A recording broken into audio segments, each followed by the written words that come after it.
Hai, selamat sore. Assalamualaikum warahmatullahi wabarakatuh. Ah, Akhirnya kita kembali lagi nih di live IG Save Janda, edisi Ramadan bawa berkah. Hari ini adalah hari yang cukup spesial untuk kita bersama karena ini adalah hari terakhir program live IG Save Janda selama bulan Ramadan, karena minggu depan kita udah masuk Lebaran ya, sudah masuk Idul Fitri. Nah, sore ini tema live IG kita adalah healing through storytelling. Nah, kita akan membahas tema ini bersama narasumber kita, Mbak Alima Fauzan dari Perempuan Berkisah. Nah, beliau sudah bergabung, saya lihat. Iya, dan kita minta beliau untuk bergabung ya.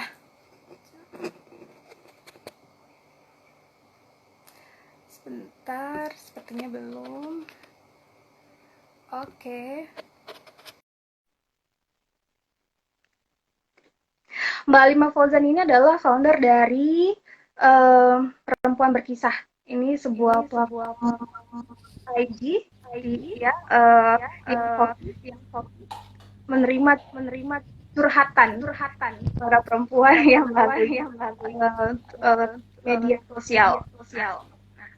Kita udah bersama Mbak Alima. Hai Mbak Alima, assalamualaikum. Halo, assalamualaikum, waalaikumsalam. Apa kabar Mbak Alima? Alhamdulillah baik, Mbak Mira. Mbak Mary, sorry. Iya. Suka aku balik-balik memang. Iya. Mbak Alima, gimana nih?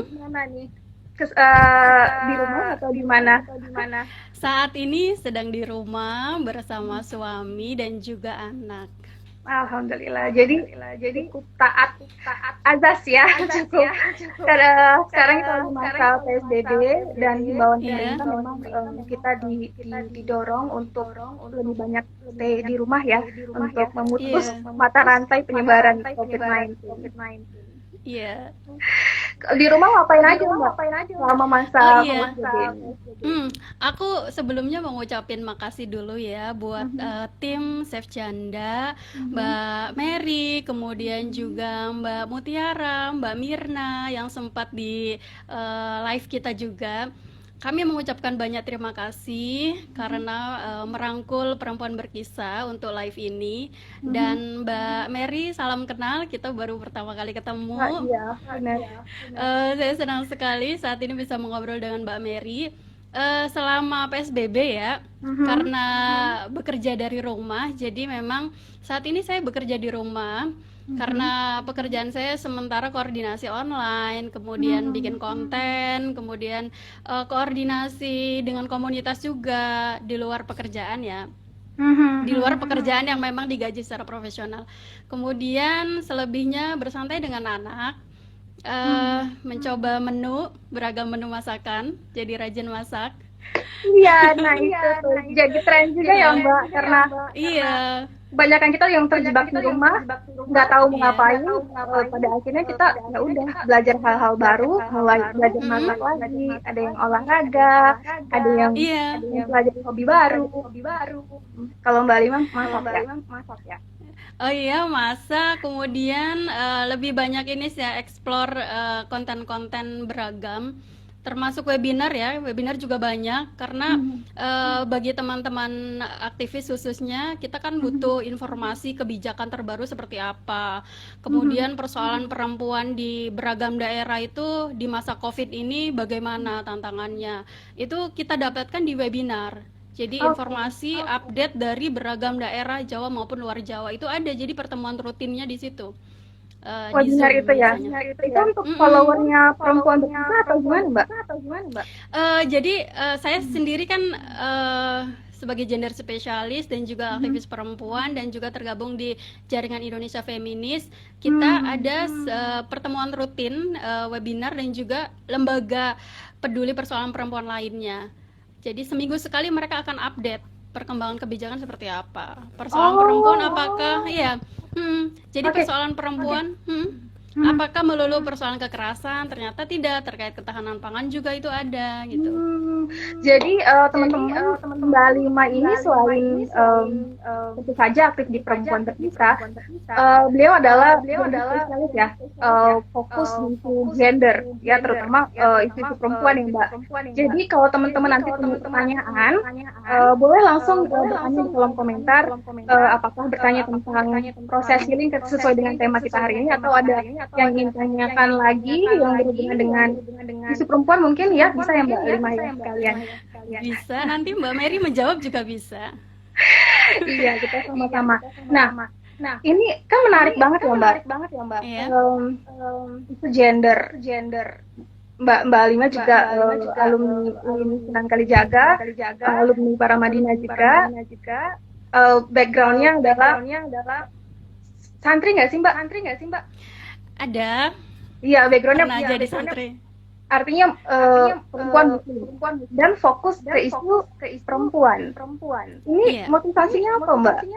Terutama untuk Iya. perempuan berkisah ya, perempuan dan storytelling.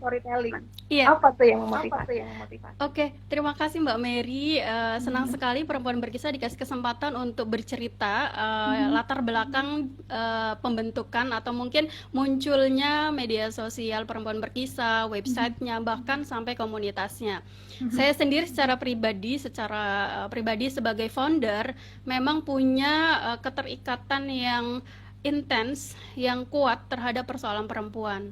Pertama, yang tidak bisa kita nafikan, sejak kecil memang kita akan bergelut dengan persoalan itu sebagai perempuan. Kedua, yang paling membekas di pikiran saya ketika mahasiswa melihat salah satu teman saya waktu itu mahasiswa baru, dia dihamili oleh salah satu senior aktivis di kampus. Kemudian kita sesama perempuan mencoba gimana ini caranya gitu kan, membantu teman kita ini karena dia diancam untuk menggugurkan kandungan. Kemudian juga si cowoknya juga sempat kabur-kaburan gitu, sampai akhirnya kemudian mau menikahkan.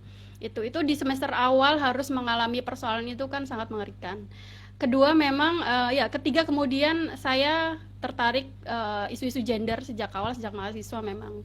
Kemudian diperkuat lagi ketika saya bekerja sebagai wartawan dan juga sempat di jurnalis NGO di salah satu LSM perempuan di Cirebon. Di situ setiap hari saya secara tidak langsung sebagai jurnalis dan juga secara tidak langsung sebagai konselor, katakanlah sebagai peer counselor ya, karena harus berhadapan langsung dengan korban. Macam-macam kasusnya, seperti korban kekerasan ketika dia menjadi pekerja migran, kemudian korban kekerasan dan sekian perlakuan tidak adil lainnya ketika dia sudah pulang dari korban trafficking. Kemudian kenapa dia memutuskan untuk menjadi PSK lagi gitu. Jadi ada banyak korban-korban trafficking, mereka rata-rata usianya di bawah 18 tahun. Dan biasanya mereka ketika pulang lagi ke rumah, mereka tidak betah, ingin kembali lagi. Mereka merasa kalau kita istilahnya itu terstigma negatif karena dia pernah menjadi pelacur misalnya. Padahal kita tidak pernah tahu proses dia seperti itu seperti apa.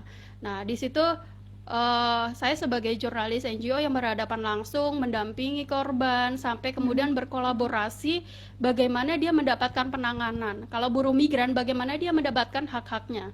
Itu. Nah, kemudian di Cirebon saya pindah di Yogyakarta berhubungan dengan perempuan juga, tetapi kalau ini lebih ke pemberdayaan ya. Banyak pembelajaran penting di desa yang tidak pernah diketahui masyarakat secara detail. Misalnya sebagai pekerja sosial, bagaimana perempuan menghadapi tantangan persoalan perempuan di desa. Bagaimana proses pembangunan desa, apakah manfaatnya sudah sesuai sasaran atau belum. Kemudian bagaimana sih seorang pendamping desa kemudian mampu mengorganisir kelompok perempuan maupun kelompok marginal lainnya sehingga mereka mau berdaya. Itu awalnya motivasi saya saat itu adalah karena saya juga pernah mendampingi sekolah perempuan di Jawa maupun luar Jawa. kemudian saya ingin orang lain tahu pembelajaran saya dalam proses pemberdayaan perempuan di desa melalui tulisan. Akhirnya saya tahun 2015 itu saya baru mulai bikin perempuanberkisah.com. Waktu 2015 itu ya? iya Udah sekitar eh, berapa tahun dong berarti? iya, jadi cukup lama. Jadi kalau inisiasi muncul ingin adanya cerita-cerita kisah yang sebenarnya terjadi pada perempuan, untuk persoalan yang sangat khas perempuan itu sudah mulai dari 2008. Jadi saya mulai mengumpulkan cerita-cerita itu melalui blog pribadi saya saat itu. Nah, kemudian 2015 saya benar-benar bertekad, oke, saya bikin perempuanberkisah.com, saya kelola sendiri, sampai akhirnya kemudian di Instagramnya itu sudah mulai, awalnya Instagramnya biasa saja, hanya berisi foto-foto, kutipan berita gitu kan dari perempuanberkisah.com.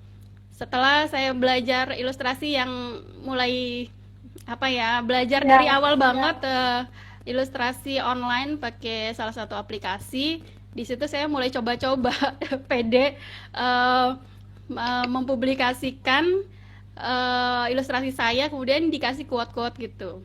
Itu Mbak Alima gambar sendiri? Iya, kalau di situ ada ilustrasi dan tulisan atau hasil editing atau kisah yang tidak ada namanya, berarti itu adalah hasil karya saya sendiri. Tetapi kalau tidak kalau ada namanya berarti itu punya orang lain. Biasanya kalau ada namanya punya orang lain itu lebih bagus hasil ilustrasinya. Kalau saya sih baru belajar waktu itu. Jadi multi talent ya. Mbak Alima 5 tahun perempuan berkisah mengudara lah ya, melalui Instagram. Sekarang followernya 32 ribuan. Tuh. Iya, Perasaan Mbak alhamdulillah. Alima gimana tuh? Iya, alhamdulillah sangat tidak menyangka, dan yang membuat saya terkesan adalah kebaikan orang-orang di sekitar perempuan berkisah. Jadi ketika saya merasa kewalahan, ini Chef Janda juga memiliki andil yang cukup penting dari proses perempuan berkisah, karena saat itu saya suka tag Chef Janda kan, ternyata ada komunitas Chef Janda.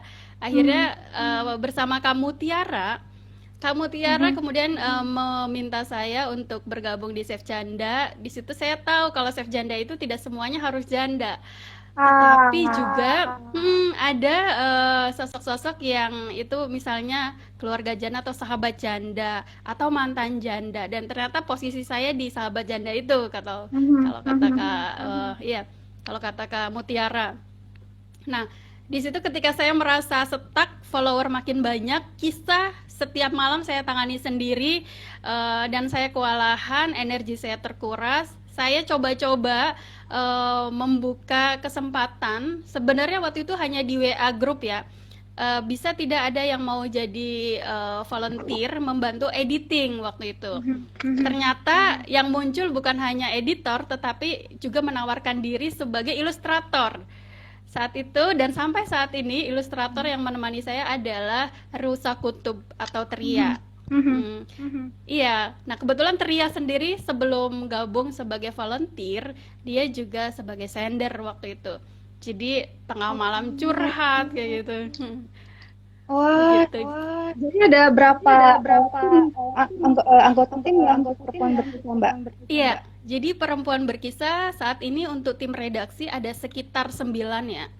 9. Kemudian untuk kita ada punya beberapa grup. Jadi tim ini juga tidak semuanya sebagai konselor, tidak semuanya sebagai editor, tidak semuanya sebagai ilustrator.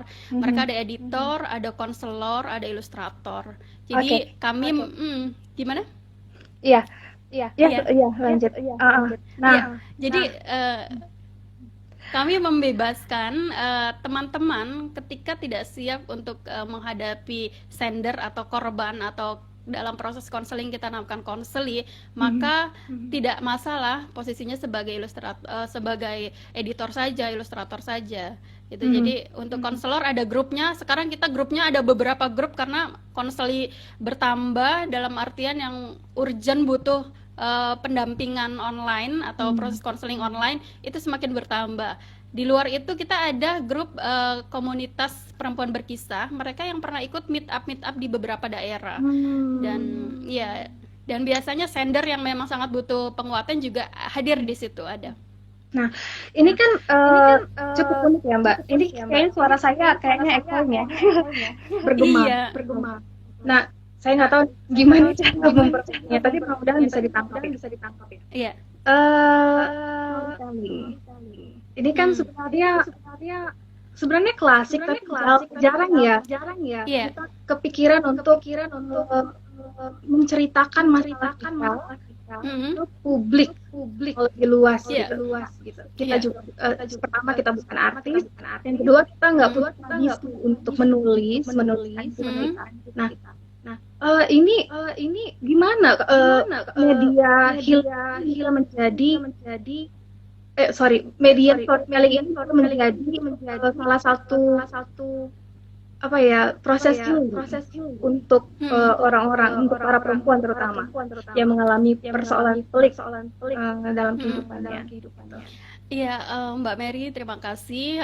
Pertama mungkin yang kuat mempengaruhi kemudian saya bertekad untuk mempertahankan narasi perempuan ini sebagai media healing atau kemudian nanti lanjut ke menulis ekspresif.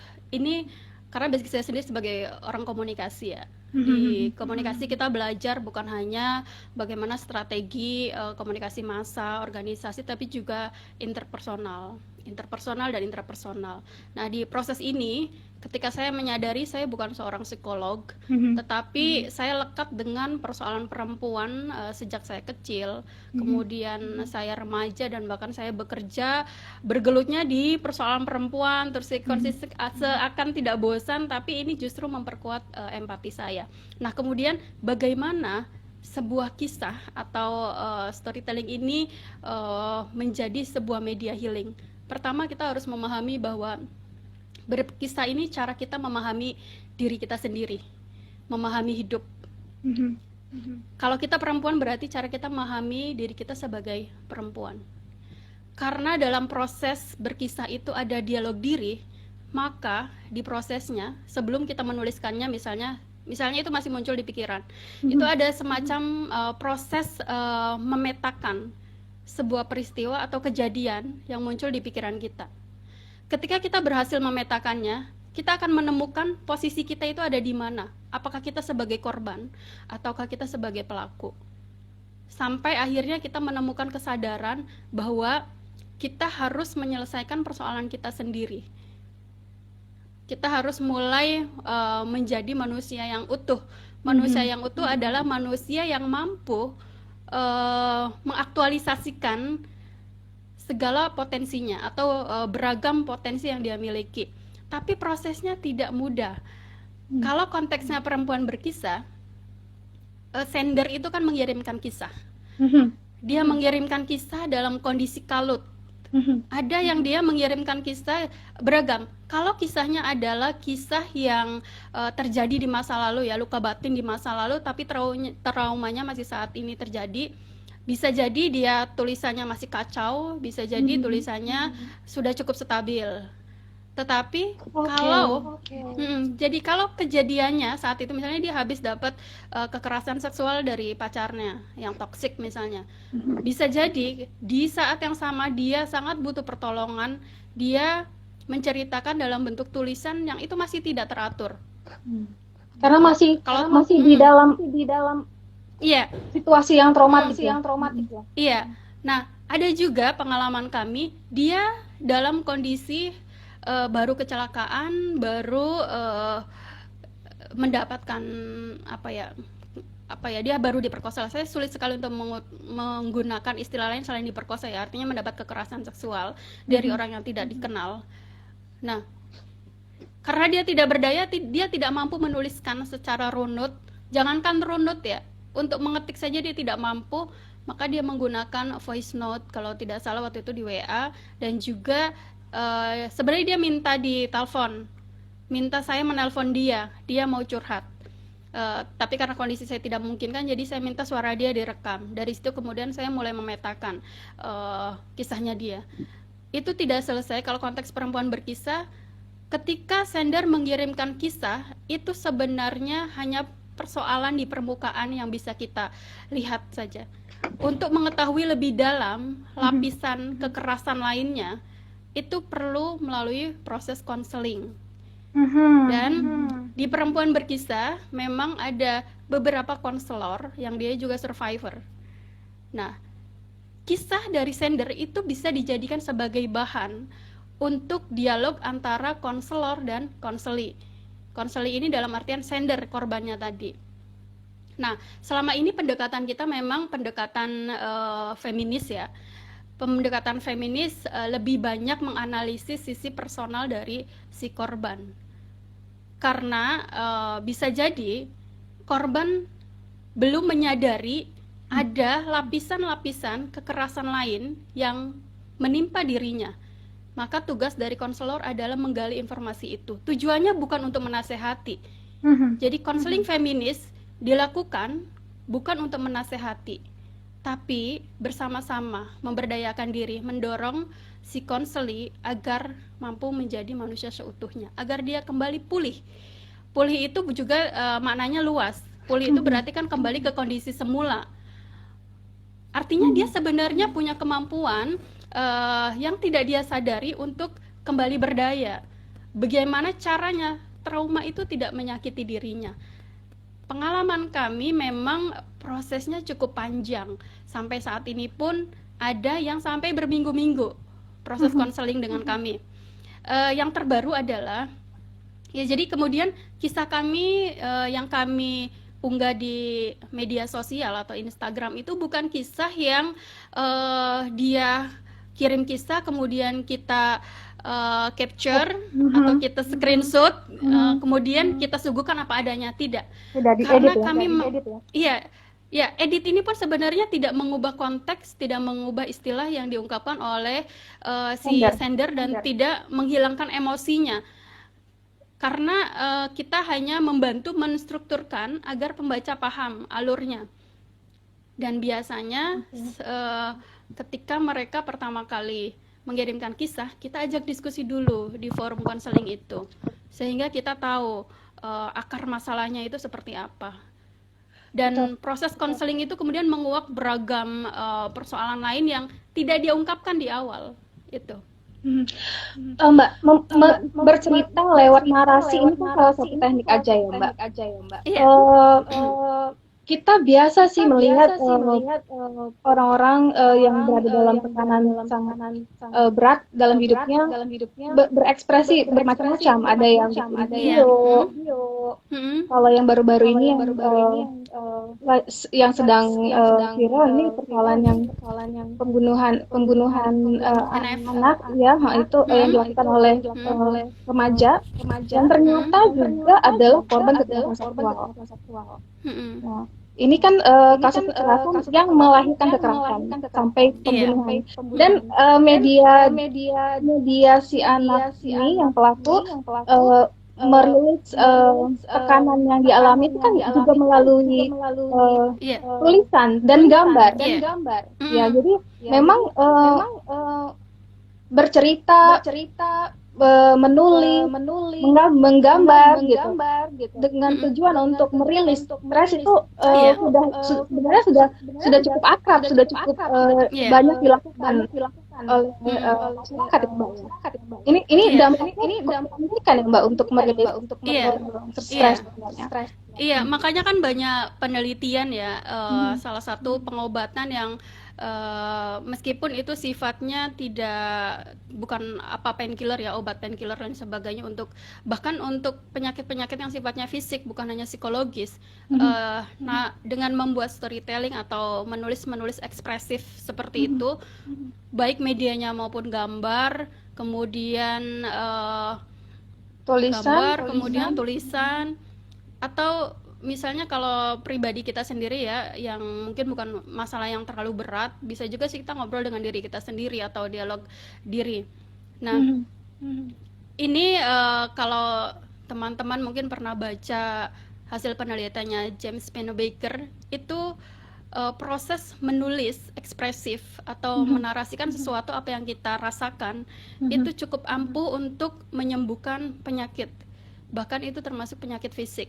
dan ini ada penelitiannya. Nah, James Pennebaker ini yang salah satu inisiator konsep menulis ekspresif ini. Dan ini juga yang sebenarnya dilakukan oleh perempuan berkisah, dan bahkan di meet up kita atau proses self healing kita perkenalkan itu.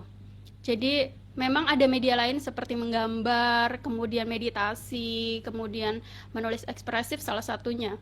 Di sini kita kasih informasi atau pengetahuan yang cukup praktis yang bisa diterapkan oleh teman-teman korban kekerasan khususnya, karena memang saat itu di pertemuan meet up memang peserta kita kebanyakan adalah korban kekerasan.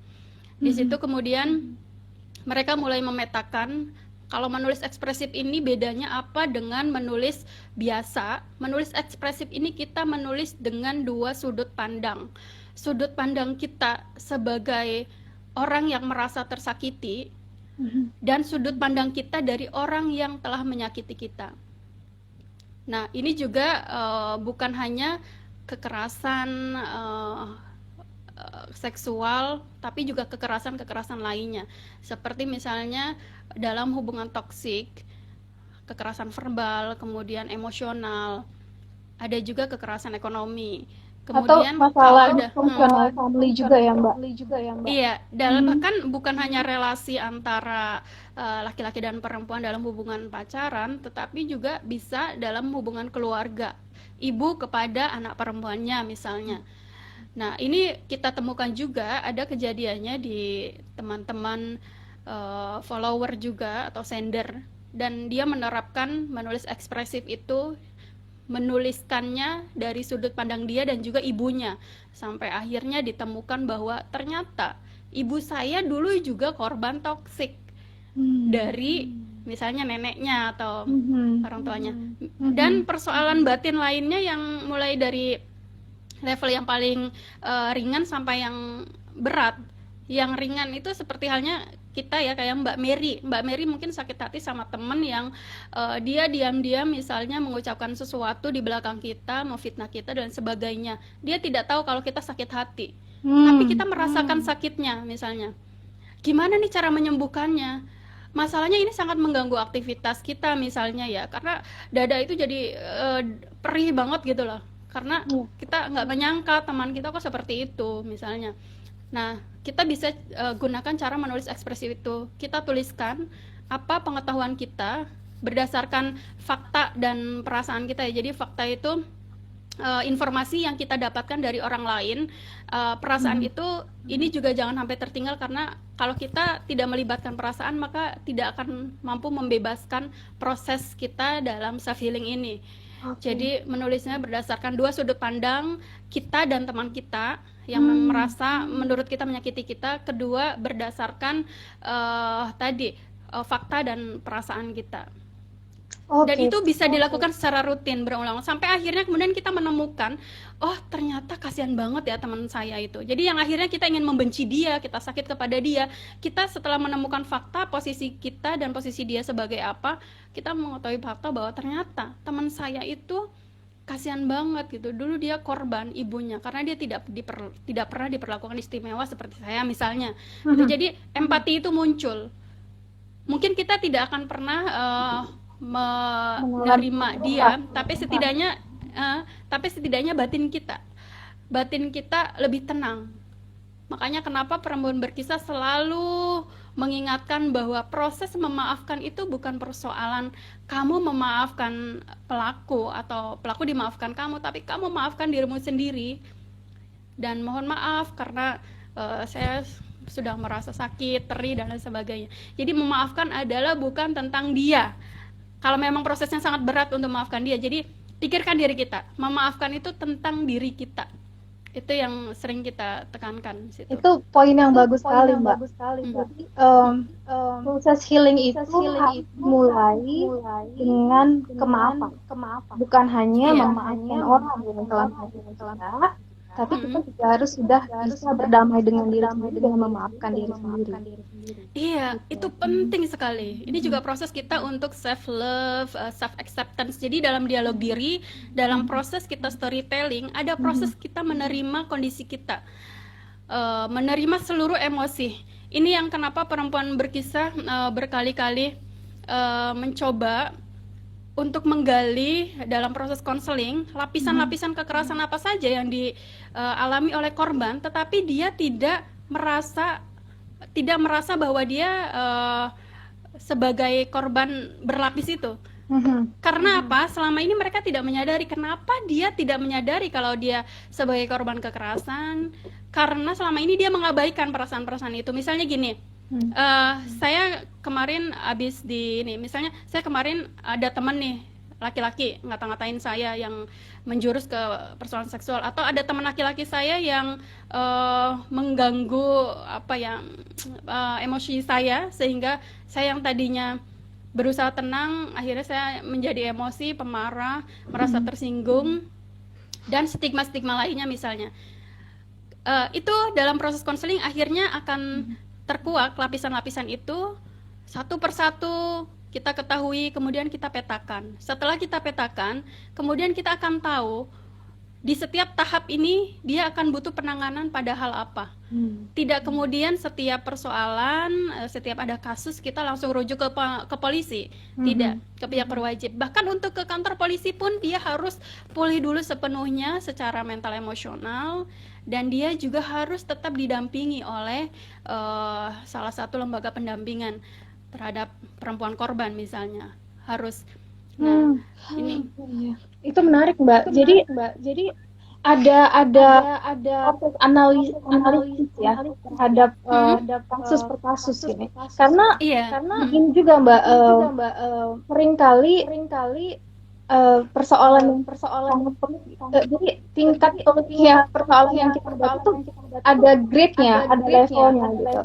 Ada yang bisa kita ceritakan ke orang pada umumnya dan kita merasa tenang dengan bercerita. Ada yang kalau kita ceritakan justru akan menimbulkan masalah baru, Mbak. Bisa kita yang menerima cerita kita tidak siap secara mental, atau dia tidak punya piranti yang mumpuni untuk merespon cerita kita, sehingga yang ada justru kita mungkin disalahkan, atau mungkin malah kita jadi dibully, atau malah kita dapat penanganan yang tidak tepat. Ini gimana, Mbak, proses storytelling ini syaratnya apa sih sebenarnya biar proses ini tidak menimbulkan masalah yang baru? Benar, terima kasih Mary ya. Jadi kalau di perempuan berkisah sendiri, kebijakan yang paling penting dari kita adalah harus ada konsen. Konsen itu adalah persetujuan dari yang punya cerita. Kalau dia memang yang punya cerita adalah, atau sender ini adalah korban kekerasan, maka dia ya kita harus meminta persetujuan dia dulu. Sebenarnya di perempuan berkisah ini tidak muluk-muluk, karena kami ketika mengangkat sebuah kisah yang dikirimkan oleh sender, kami mengambil pembelajarannya. Jadi kami tidak berusaha untuk mengeksploitasi kesakitannya. Karena itu sebenarnya sudah bisa kita tangani, sudah bisa kita sikapi di belakang layar. Sebelum kisah itu diangkat, ada proses diskusi untuk kita menganalisa, proses analisa dengan sender melalui proses konseling misalnya. Konseling grup maupun konseling perorangan antara satu konseli dengan satu konselor, biasanya japri. Itu ada proses itu. Jadi yang muncul itu adalah pembelajarannya. Nama tokoh, tempat, semua yang terlibat dalam kisah itu menjadi rahasia kita dengan sender. Jadi kita berusaha untuk mengamankan privacy dari si sender. Kecuali tiba-tiba ada sender yang sudah kita coba lindungi, tapi ketika dia membaca komentar dari pembaca, itu dia ke-trigger dan akhirnya dia menampakkan dirinya. Itu sempat ada, kemudian langsung kita hapus. Itu kenapa kemudian di perempuan berkisah kebijakannya ketika ada komentar yang nyinyir, menghakimi, ini sudah kita kasih warning dan langsung kita remove. Karena tujuan media kita bukan untuk sekedar kamu puas menghakimi orang lain, tetapi lebih pada kita belajar dari pengalaman dan pembelajaran kisah orang lain yang ini menjadi filter bagi diri kita sendiri.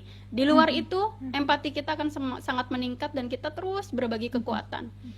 Dan itu juga sebenarnya di luar dugaan. Kami senang sekali karena begitu banyak perempuan yang tidak lelah untuk berbagi kekuatan di kisah-kisah kami ya, maksudnya di kolom komentar itu.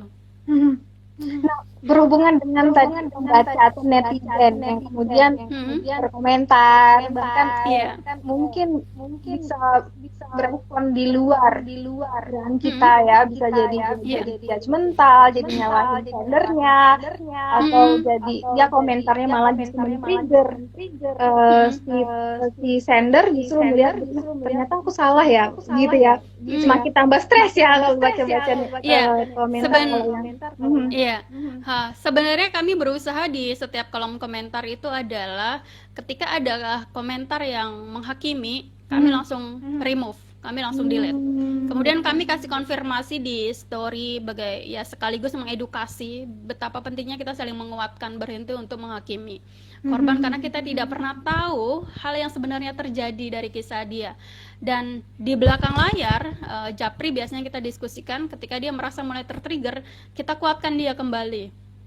Termasuk ada pernah salah satu sender, karena dia tidak tahan, dia menampakkan dirinya sosoknya sebagai sender, dan untungnya saya langsung tahu gitu, sebagai bagian dari perempuan berkisah, saya langsung tahu, saya remove, kemudian sebelumnya saya screenshot, kemudian saya konfirmasi ke dia, tenang dulu gitu, aku bilang gitu kan. Dan di situ kemudian proses untuk menguatkan kembali itu harus terus menerus dilakukan. Jadi nggak kuat ya, jadi pengen mengkonfirmasi dia muncul di komentar. Tapi sejauh ini ya, saya jujur saja ya, perempuan berkisah komentatornya ya, atau follower yang ikut mengomentari kisah di kolom komentar itu hampir semuanya positive vibes ya. Jadi mereka punya energi empati yang kuat terhadap sender untuk saling mendukung.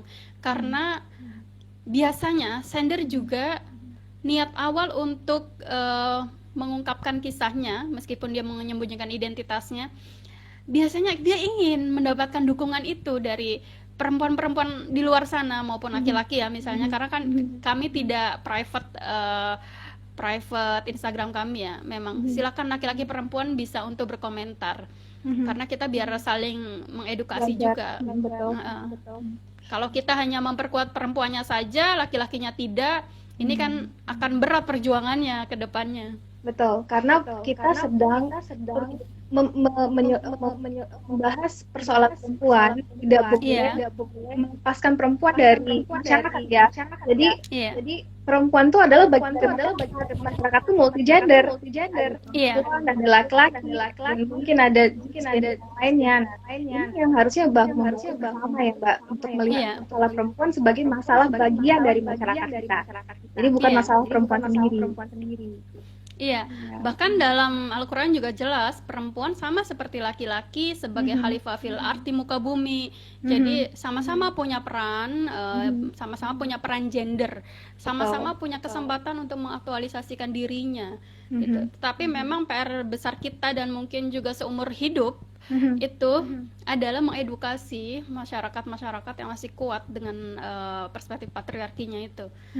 Bukan hanya laki-laki, tapi perempuan juga bisa menjadi bagian dari itu. Ya. Karena proses untuk menyadari itu kan ada edukasi ya. Betul.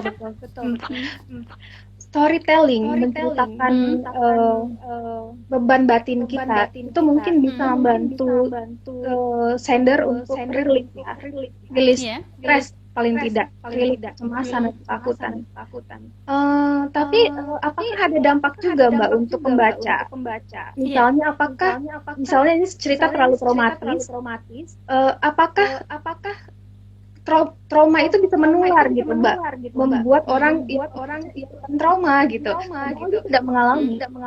Misalnya jadi misalnya persoalan rumah tangga yang pelik, sementara yang membaca mungkin ada yang belum menikah, kemudian jadi takut menikah atau takut punya anak gitu, jadi traumanya menular gitu Mbak. Itu gimana Mbak? Ada nggak yang kayak gitu? Iya, itu bisa jadi ada ya, dan memang ada. Jangankan pembaca ya, di tim kita sendiri saja itu bisa ke-trigger. Jadi, dan itu membaca kisah mereka, kemudian bagaimana kita berdiskusi dengan mereka secara langsung, itu juga menguras energi kita sendiri. Di luar bahwa kita kemudian punya empati yang kuat. Tapi hal-hal seperti itu bisa terjadi. Makanya kenapa perempuan berkisah semakin kesini semakin banyak belajar, bukan sekedar media yang membagikan kisah tragis, tetapi juga memberikan edukasi.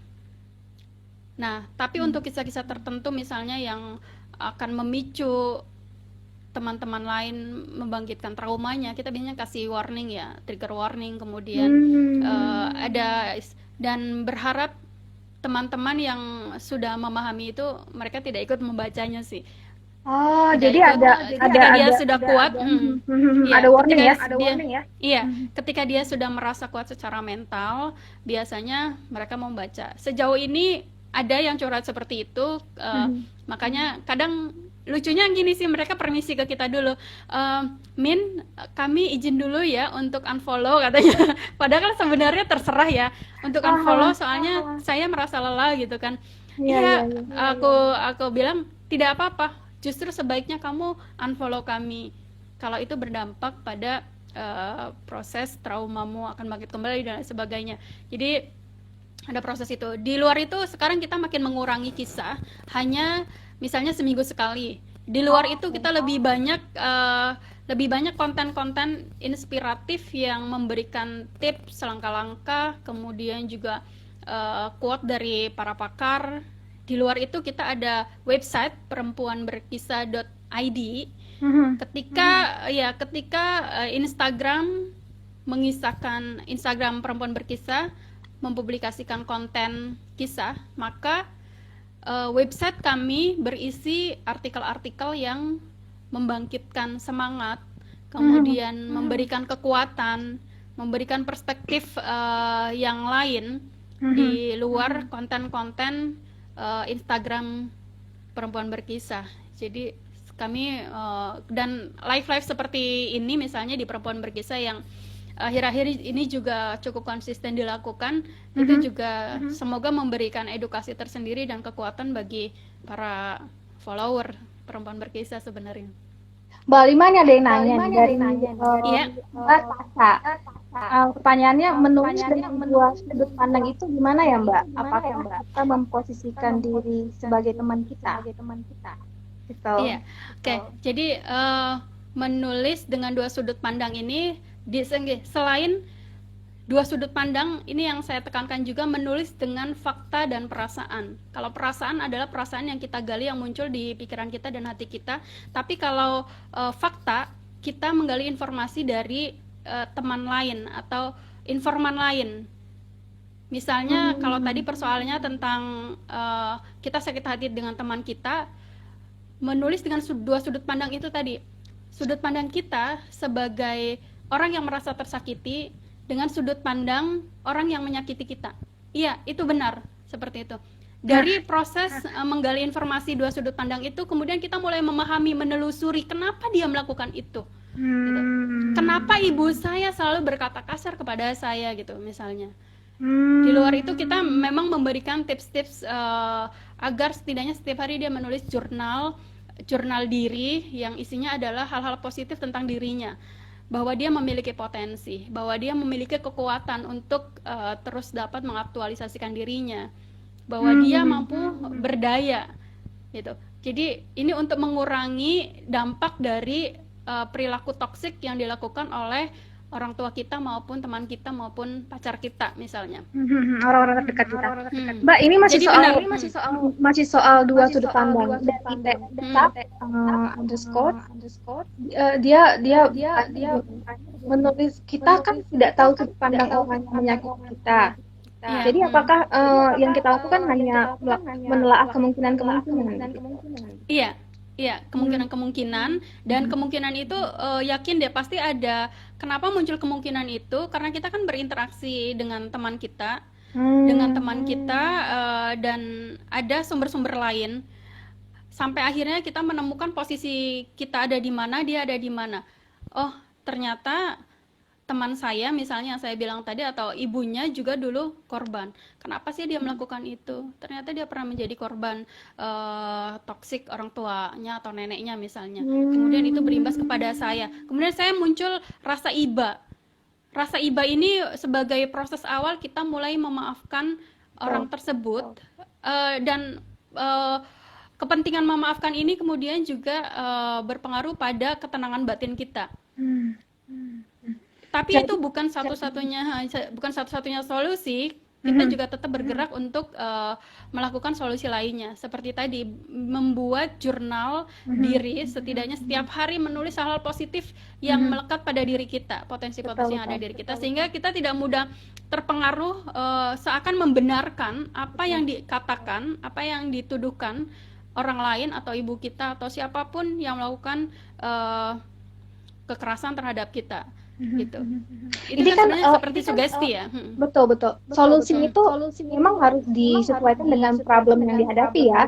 Kalau problemnya trauma, berarti solusinya jurnal tadi. Kalau masalahnya adalah kita disakiti orang lain, diserang orang lain, kita tadi solusinya melihat dua sudut pandang. Jadi sesuai dengan masalahnya juga kali ya, Mbak. Iya, tapi ini kan sebenarnya menulis ekspresif yang seperti ini yang bisa kita praktekkan Sendiri. yang paling memungkinkan kita praktekkan sendiri sebelum kita bertemu dengan konselor, sebelum kita bertemu dengan psikolog gitu. Nah, di proses konseling perempuan berkisah, kami biasanya melalui beberapa tahap sampai akhirnya mampu mengurai persoalan atau perilaku kekerasan yang dilakukan oleh orang lain terhadap si sender ini atau konseli kami. Sampai akhirnya ada pada kesimpulan, oh ternyata dia butuh segera ke psikolog.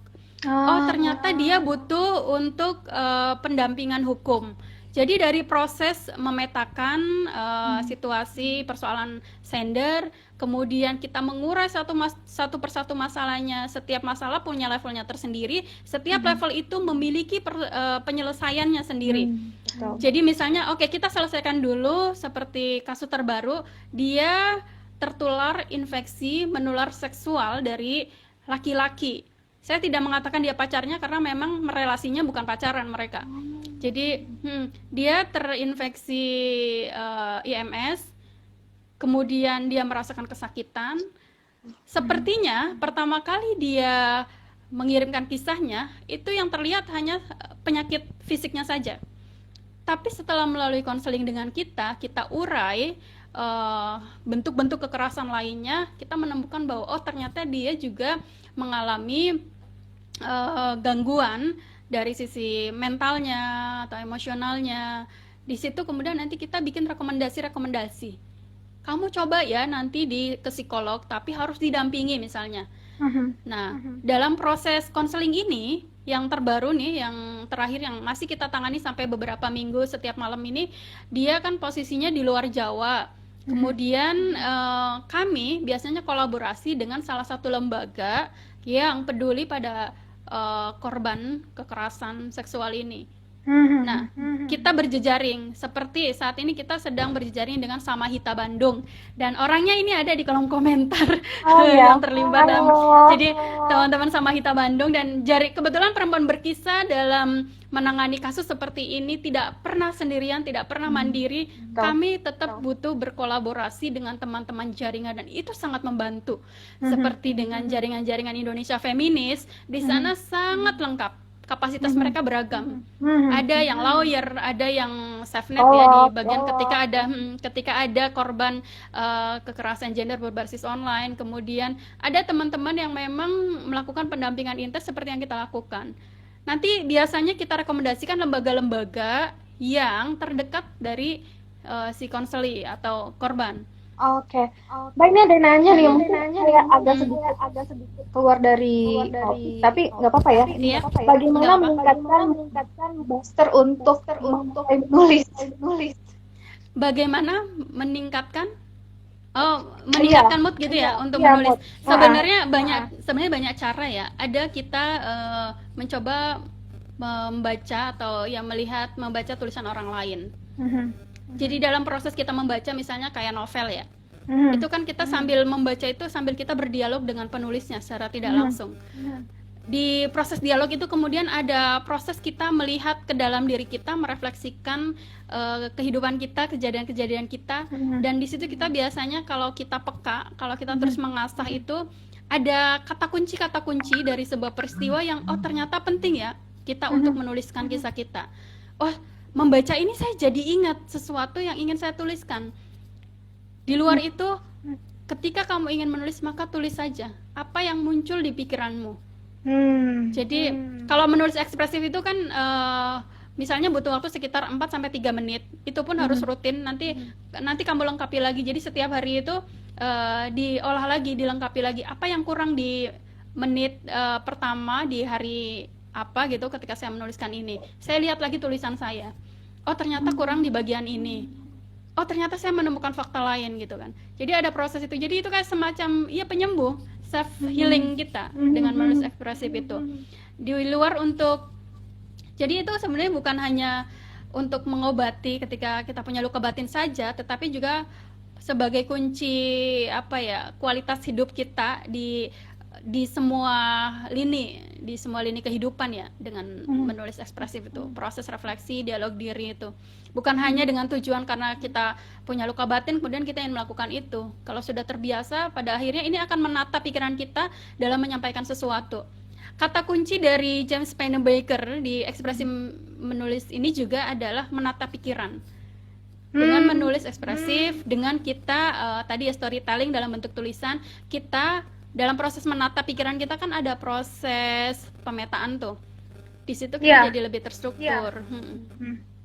Jadi sebenarnya kayak seperti nulis diary aja ya Mbak, ketika ada masalah ya. Kita juga pengen merekam memori yang menyenangkan juga kita tulis ya. Iya, tidak apa-apa. Karena justru dulu spirit dari perempuan berkisah ada itu kan sebenarnya untuk pembelajaran baik ya, menulis kisah inspiratif dan pembelajaran baik yang tidak pernah diketahui orang lain di luar sana. Ketika saya menuliskannya maka orang lain tahu, orang lain akan belajar dari pembelajaran baik itu. Mbak Lima, kita sudah masuk 5 menit terakhir. Nggak terasa ya.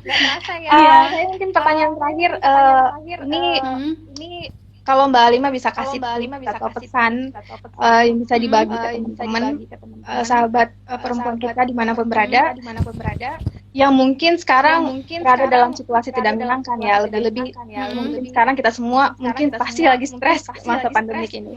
Bagaimana cara kita merilis stres kita di masa-masa yang pelik begitu? Apa yang bisa kita lakukan? Ya, saya tidak tahu beragam persoalan teman-teman itu seperti apa detailnya jelasnya, tetapi saya yakin ketika kita punya persoalan dan kita pikirkan sendiri, maka hanya kita yang merasa berat dengan beban berat itu. Tetapi ketika kita mampu membaginya dengan orang lain, entah itu menunjukkan identitas kita sendiri atau tidak, maka itu akan menjadi lebih ringan. Jadi jangan takut sendirian. Ibaratnya kalau memang dia adalah seorang korban kekerasan, kita ini terlalu kecil untuk melawan patriarki yang begitu besar ini yang sering disebut-sebut oleh tim konselor perempuan berkisah. Jadi jangan takut sendirian menghadapinya. Kita harus saling mendukung, harus saling menguatkan, harus saling bergandengan tangan untuk melawan sesuatu yang besar itu. Itu. Dan pengalaman kami sekarang di media sosial semua serba terbuka, jaringan komunitas semakin banyak bertumbuh. Kami merasa sekarang makin ringan bebannya ketika menghadapi korban dan juga menangani kasus. Karena misalnya ada kasus ini nih, kekerasan di kampus. Daerahnya mana ini? Oke, nanti ke WCC ini, kontaknya ini. Oke, kita melalui proses konselingnya kapan? Koordinasinya seperti apa? Dan ternyata semua itu sudah ada. Tinggal kita mau tidak membuka diri untuk lebih berdaya mengungkap persoalan kita tanpa harus terbuka. Mengungkapkan siapa diri kita. Gitu. Jangan takut sendirian. Jadi itu ya sistem tadi Mbak, kita merasa support system sendiri mengalami ini. Jadi bakal ada tuluran tangan teman-teman kalau tidak hadir paling enggak bisa kasih solusi virtual, penguatan begitu ya Mbak. Yang penting mau mengekspresikan aja ya Mbak. Iya. Coba aja ditulis aja dulu.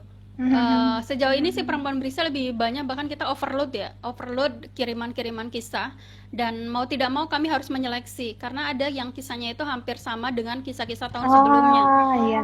Jadi kita biasanya melihat ke apa ya, darurat ya, kondisi darurat. Oke, ini Dan kondisinya darurat distingsi terus juga segera ya. ditolong.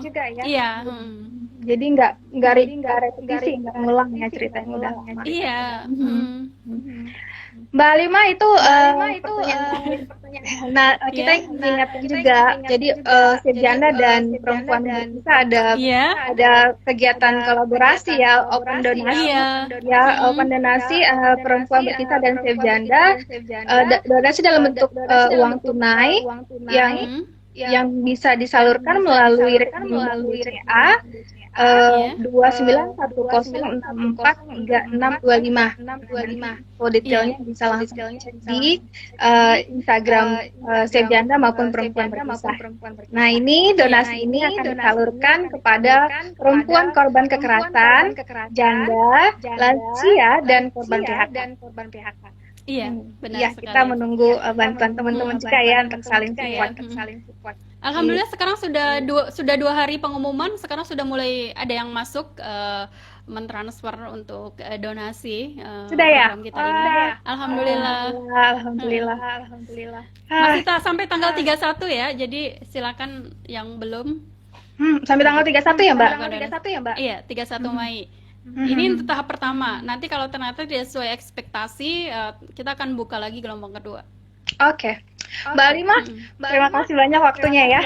Terima kasih sudah Sama-sama Mbak berbagi. Mary, terima Luar biasa kasih. banget ya. Semoga apa yang kita diskusikan hari ini dapat memberikan inspirasi bagi kita semua yang mendengarkan dan kasih pelajaran positif lah ya untuk kita semua. Amin. Terima kasih Mbak Alima. Sampai ketemu Ya, lagi terima ya. kasih Mbak Mary. Ya, ya, Assalamualaikum. Waalaikumsalam. Waalaikumsalam. Baik, begitu ya teman-teman. Ini udah di akhir sesi kita. Terima kasih untuk teman-teman yang udah bergabung. Terima kasih untuk teman-teman yang udah bertanya. Kita mungkin akan bertemu di lain kesempatan setelah Lebaran mungkin. Dan kita juga nanti akan mengumumkan juga program donasi yang sudah kita buka. Kita akan laporkan juga bagaimana perkembangannya kepada teman-teman melalui thread kita di Instagram kita. Jadi sering-sering aja cek Instagram ya. Begitu. Terima kasih. Mohon maaf atas segala kekurangan. Billahi taufiq wal hidayah. Assalamualaikum warahmatullahi wabarakatuh.